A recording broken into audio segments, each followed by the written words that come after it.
Hello everyone, welcome back to my mini blog. তো চলো আজকে তোমাদের সাথে জোড়া রক্ষা কালী পুজোর ভিডিও শেয়ার করি। তো দেখো, এখানে একটু লাইট কম ছিল বলে আমি ভিডিওটা ভালো করে করতে পারিনি। তো অনেকেই ভিডিও করছিল, যেহেতু দুটো কালী ঠাকুর ছিল, মানে রক্ষা কালী। তো কারণটা তোমাদের বলবো, দুটো মানে ঠাকুর পুজো করার কারণটা। তো চলো আগে দেখে নিই, দুটো ঠাকুর তোমাদেরকে দেখিয়ে দিই। তো আমি আস্তে আস্তে ভেতরে ঢুকে যাচ্ছি। এই পুজোটা আমাদের পাড়ারই পুজো, আমাদের পাশেই একটা বাড়িতে প্রত্যেকবারেই পুজোটা হয়। তো এবারেও হচ্ছে। তো কালকে অমাবস্যা ছিল, তাই জন্য এই পুজোর আয়োজন করা হয়েছে।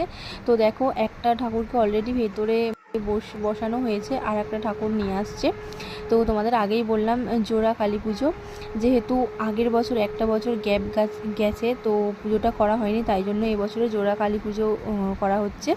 তো দেখো মায়ের মুখটা কত মায়াবী, কত